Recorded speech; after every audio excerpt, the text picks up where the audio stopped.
Reducing violence can mean police work and gun control, but it can also mean the efforts of people in the community. One example is the work of Mothers for Justice and Equality, which aims to break the cycle of violence by addressing trauma. That's the purpose of an upcoming rally, as well as a series of workshops. To tell us what's planned are two guests from the organization, the Youth Program Coordinator, Genesis Bautista, and a summer youth peer leader, Christine Mosby. Thank you both for being with us. Thank you.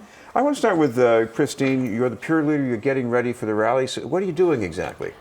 Essentially, we go out and we advertise for the community, trying to get the people of the community aware of the park rally and the message that the park rally is trying to get across. So this is in the, I guess, the Franklin Field area where you going out talking to people, listening to them at all too? Yes, we listen to their opinions on gun violence and any ways that they can help.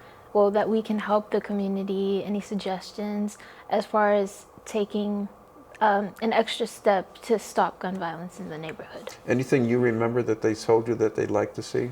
That we should take a look at some of the firearm laws in Massachusetts and the United States in general, because gun violence doesn't only happen here, but it happens throughout the United States.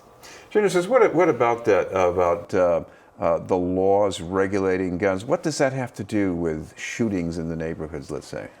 I think that for the youth, the idea of even understanding gun violence helps them to understand who is actually able to access them. So a lot of there's a lot of gun violence between even young people. So it's like, if the gun laws were a little better, maybe less young people would have access to them. That would also decrease the number of gun violence. I guess it's hard to track some of these guns. Yeah, definitely. It is. It sure is. Christine, what about your neighborhood? You grew up on the border of Roxbury in Dorchester. What's the experience of gun violence like for you or your family and friends? Well, a lot of the time, people's lives are lost in my community, people that I know personally. For example, like neighbors, students who go to schools in my area. And it does affect the neighborhood a lot, because not only are they losing a student, but they might be losing a son or daughter, a potential friend. And it's just sad to see this in the community. Now, I mean, people on the outside might think, you're getting victimized or you're doing harm because you're leading a risky life. But in reality, you could be just walking by. This could be anybody in the whole neighborhood, right? Yes. Genesis, what about the event that's coming up, the rally that's going to be held in Franklin Field or Harambe Park? Yeah. So the event is coming up. It's this Friday. So the youth have been working on it all summer. And the reason that Franklin Field was such a great destination is because when you think about it, Franklin Field is kind of the heart, in a way, of the city, at least in regards to where we have a lot of gun violence. So Jamaica Plain, Roxbury, Dorchester, Mattapan. So Franklin Field was a way to bring everyone around the community to a place that they can get to locally as well.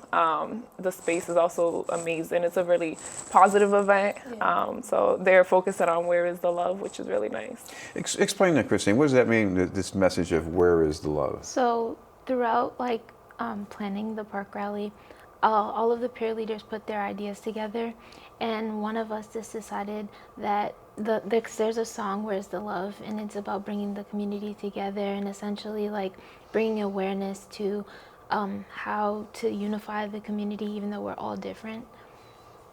Of course, what does that have to do with the workshops that are coming up, Genesis? Because you have things that are aimed at helping families, dealing with trauma, even just dealing with stress. Yeah, so the youth throughout the summer, they've also been involved in different workshops, including the trauma and self-care. So it focuses on, how do I deal with certain situations? How do I de-escalate them? As well as how do I take care of myself? And how do I deal with situations where it might not be very healthy, such as gun violence. So they've been put into certain scenarios where they get sort of like the scale. And in between the scale, they have to focus on, how do I feel? So it's a way to kind of get them just understanding more about themselves and also just their community and how to deal with their emotions.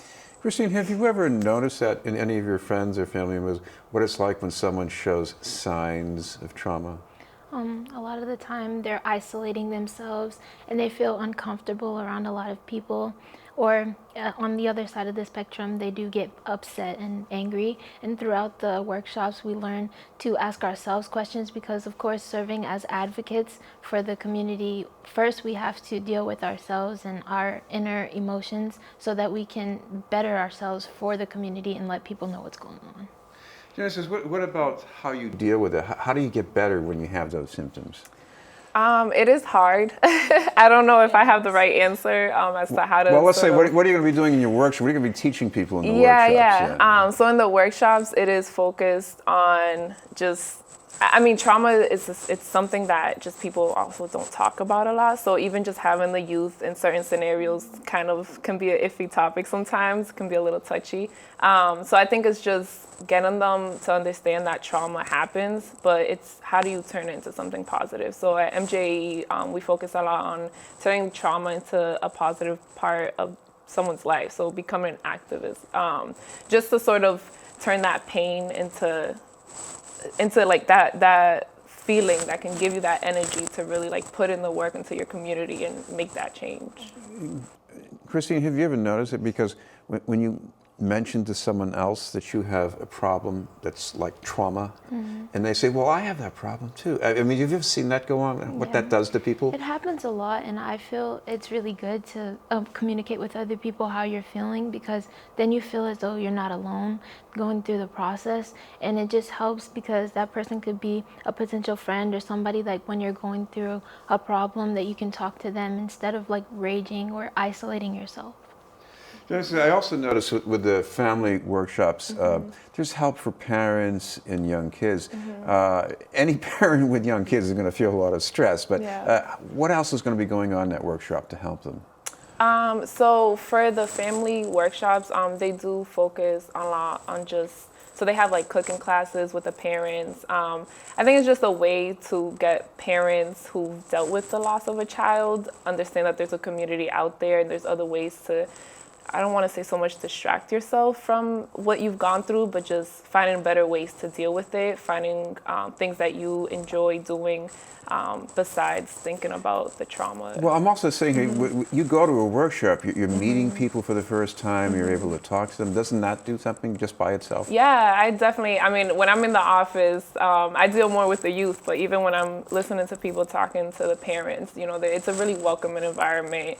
I think just coming into a place where other people have gone through a situation similar to yours is a lot easier to feel comfortable and just welcomed. And it does change how people see and how they feel. So, this has been the news. We're talking with Genesis Bautista and Christine Mosby from Mothers for Justice and Equality. Christine, this is also your first summer job. How does it feel to be having a job? It feels really good, especially what I'm doing. It makes me feel more empowered to wake up in the morning and start my day by helping people. Yeah. All right.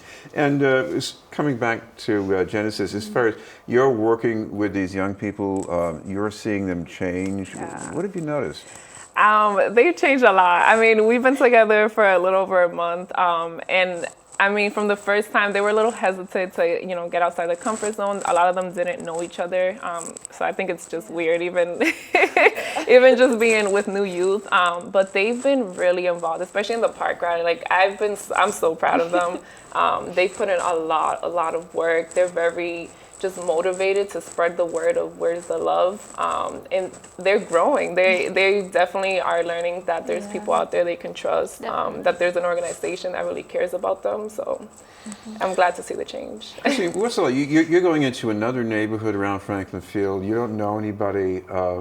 It must be hard to go up to strangers and ask them questions. It does, but I learned that it is a part of the job, and it also helps because when we go out into the community, we're being strong advocates. And in order for me to display my message and talk to people, I have to speak with confidence and say to these people that I have no idea who they are, okay, this is a problem and I want you to know it's happening in your community. And a lot of people really don't know that there's gun violence happening in their own backyard. And finally, Genesis, we should mention the time and place of the event one more time on Friday. Yes. So it will take place at Franklin Field, specifically the Shattuck Picnic Grove. and it will be from 11 to 5. Thank you both very much for being with us, Genesis Bautista and Christine Mosby. Thank you. We'll have more news in just a moment.